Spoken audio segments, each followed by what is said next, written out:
Volle lokken en seinen voor het naaien hier. Volle lokken en seinen voor het naaien hier. Ja, volle lokken zijn het, Joey. Ja. Beste wensen en een heel gelukkig nieuwjaar. Ja, dankjewel. Volle lokken zo en ik voor die. En hoe zeggen ze dat in Groningen ook alweer?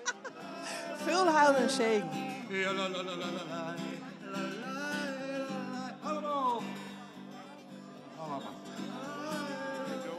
Wat staat 2025 te wachten? Ik hoop je dat die vriendschap tussen mensen, dat we dat in Zuidwest echt zien litten en vieren litten.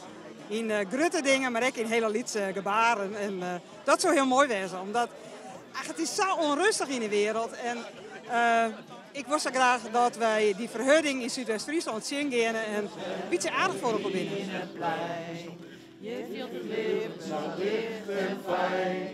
Het wordt een moeilijk jaar, maar het wordt ingewikkeld, denk ik. Een moeilijk jaar? Ja, we hebben natuurlijk financieel wel het nodige te doen. En en de wereld staat niet stil, wat Jan de Wietske zei. Het is wel onrustig. Dus ik denk dat het wel een lastig jaar wordt. Maar ik doe het goed op lastige situaties, dus ik heb er wel zin in. We hopen natuurlijk dat het een heel mooi jaar wordt voor iedereen. Veel gezondheid het komende jaar, want dat is natuurlijk het allerbelangrijkste. Speciaal roepen op dat veel vriendschap en vriendschap in dit najaar. En natuurlijk, we zijn met veel dingen onderweg die we verder af willen maken. We zijn in Sneek bezig, we zijn op meerdere plekken bezig met woningbouw. Want daar is veel vraag naar om dat verder te ontwikkelen.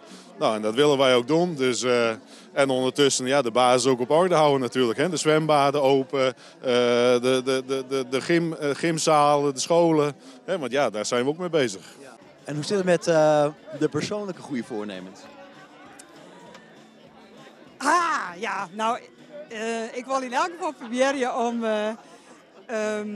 iets... Eén dag in de week te koken? Nee. Ik leer dat heel mooi bij Henk, want die is daar het best in. Dus je moet de mensen inzetten op hun kwaliteiten. In hun kracht zetten heet dat, hè? Precies. Dat leer ik mooi zo. Maar ik zou eigenlijk wel iets meer bewegen moeten. Dus sporten. Ja, ik heb een heel veel zittend beroep. En ik fiets wel en ik wandel wel, maar eigenlijk mag ik dat wel wat intensiever doen. Dus mijn persoonlijke voornemen voor 2025 is wel om meer beweging, zodat ook andere spieren wat geactiveerd gaan worden. Ik heb 2 belangrijke opdrachten voor mezelf. En dat is ervoor zorgen dat er een goed jeugdbeleid komt voor Zuidwest-Friesland. Er ligt goed jeugdbeleid, maar het is eigenlijk wat verouderd. We zien allerlei ontwikkelingen en daar wil ik op inspelen. Ik wil pilots gaan draaien, misschien zelfs wat buiten de lijntjes daarmee gaan tekenen. En ik heb nog een hele mooie opgave als het gaat om de huisvesting van ons onderwijs. Niet alleen het basisonderwijs, maar ook het voortgezet onderwijs. We willen eigenlijk toewerken naar een campus. En daar wil ik toch wel de eerste aanzet voor gaan geven dit jaar.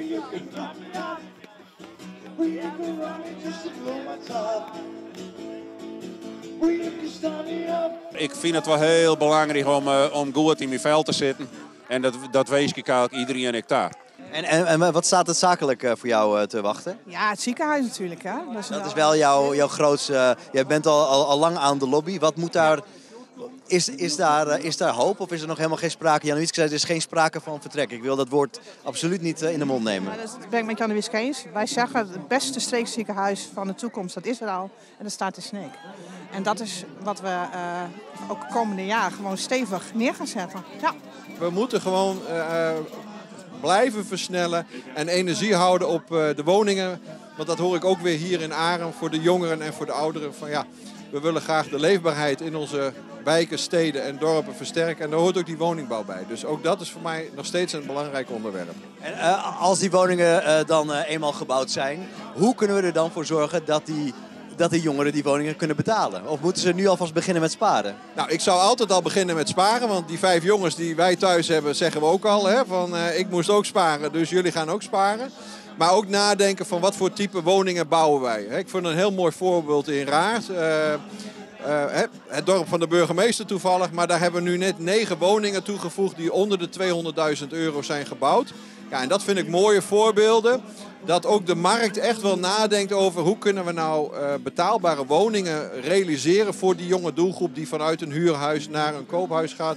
Of zelfs vanaf de zolder van Paak en Beppe hoorde ik daar in Raad naar de woning die ze kunnen betalen. Zelfs tot bloei komen. En dat is belangrijk. En dwar initiatief te nemen. Want daar hebben we heel erg verlet van. Meestal die initiatief nemen. Mooi jaar gewenst. Ja, jij ook. Ja, en proost. Heb het goed.